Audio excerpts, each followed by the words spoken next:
Faleminderit zoti Peleshi, nderuar koleg, të nderuar qytetar, siç secili prej jush ka marrë djeni për shkak se lajmi është bërë publik, një gazetar investigativ ka publikuar një investigim mbi influencën e krimit organizuar në Shqipëri. Në një intervistë, Shqipëria është ndërruar në një lloj Eldorado të rrjedhjes së parave kesh të pista dhe mafia shqiptare ka një fuqi ekonomike të përfaqësuesve të Shqipërisë të qeverisë shqiptare në detyrë të afërt me kryeministrin Edi Rama. Sipas hetuesve, jo sipas gazetarit, po sipas dysore që janë bërë publike në disa procese në Itali dhe në Belgjik, gjatë këtij takimi është diskutuar për ndërtime dhe investime dhe ishte i nevojshëm mbështetja dhe miratimi nga nivelet më të larta të qeverisë shqiptare.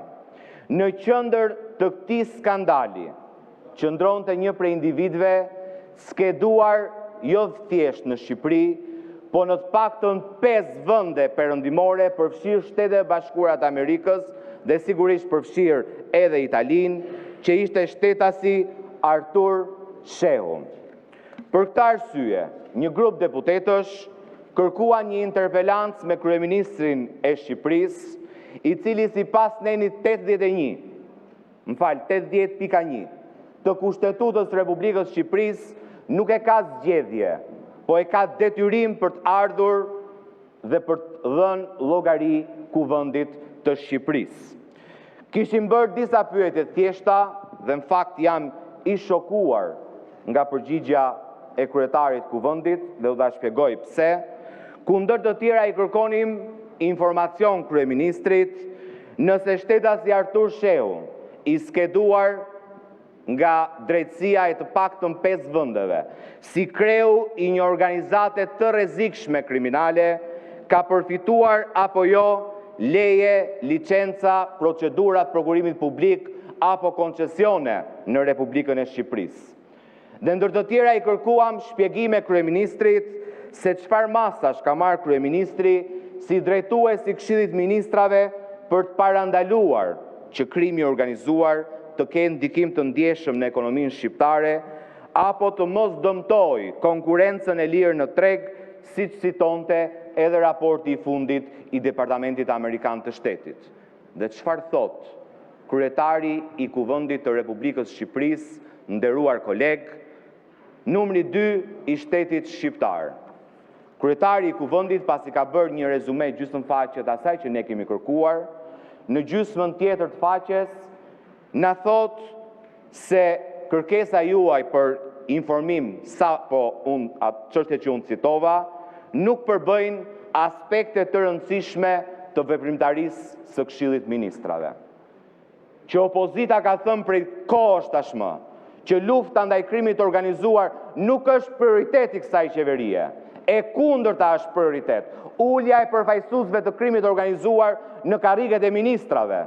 Por që të arrijmë në ditën ku kjo të provohet, me thirrmë dhe me vull të kryetarit të Kuvendit, kjo nuk na kishte vajtur në mend. Unë e di që lufta ndaj krimit organizuar është aspekt jashtëzakonisht i rëndësishëm i Këshillit Ministrave.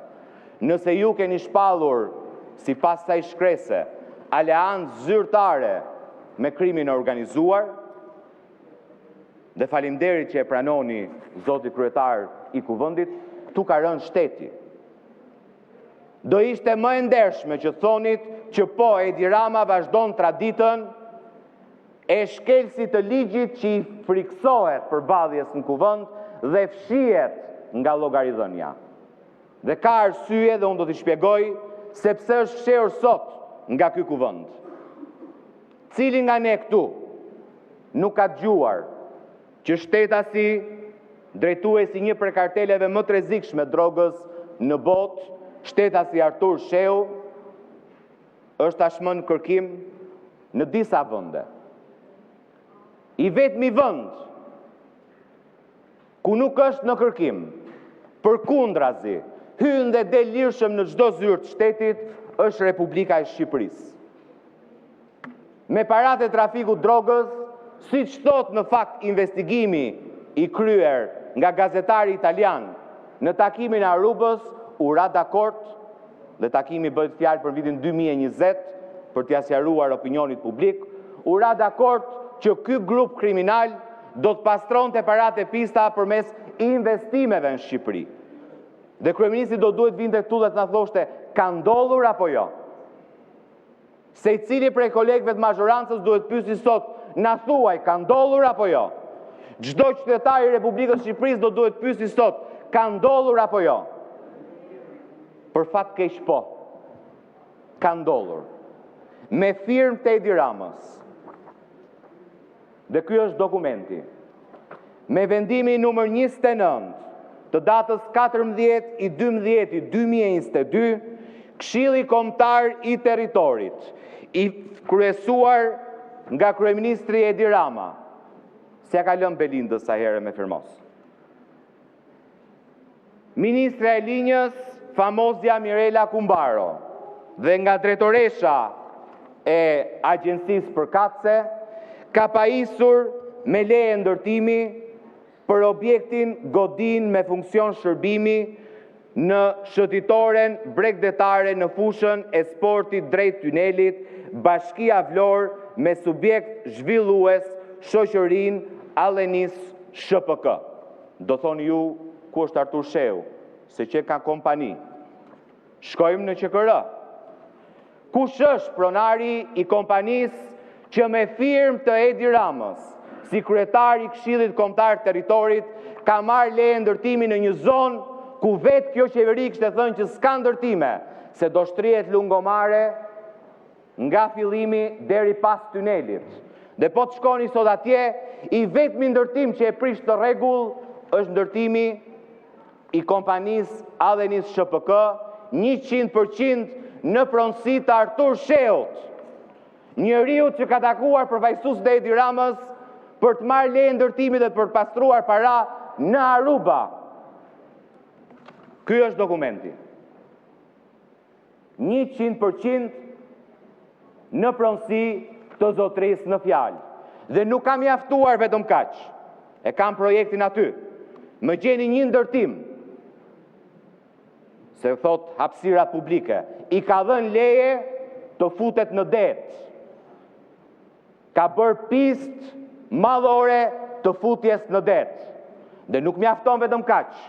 Por çdo takim elektoral, ku është tu zoti Çuçi? Në 23 mars e ka pas fundit. Çdo takim elektoral të Partisë Socialiste ku është prezent Edi Rama, bëhet në bizneset e Artur Sheut, në këtë ndërtim që unë po flas. Jo vetëm kaq, por ka ndërtuar me para publike 2 pishina olimpike, që sot nuk i përdorin falas qytetarët e Vlorës dhe të Shqipërisë. I ka zaptuar ky njeri që pronën publike e ka kthyer pra 2 pishinat në pronën e tij private dhe merr tarifën 20 euro për çdo hyrje në ato pishina. Prandaj është kthehur pas teje sot Edi Rama dhe nuk vjen këtu.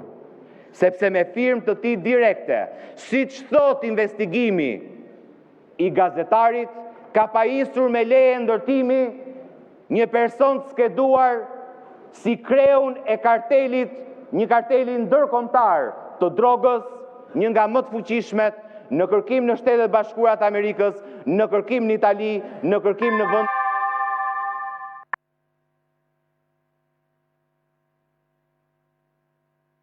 Mbarojmë fjalinë. Faleminderit. Ka dhënë atë që ka premtuar në takimin e Arubës. Prandaj kjo është çështje që ai do duhet vi t'jap llogari. Sigurisht që ne gjithë dokumentacionin që disponojmë do ta çojmë në prokurori. Nuk do jetë e largët dita ku Edi Rama dhe kjo qeveri e korruptuar dhe lidhur me krimin organizuar duhet dhe do t'jap llogari. Faleminderit. Faleminderit zoti Bar.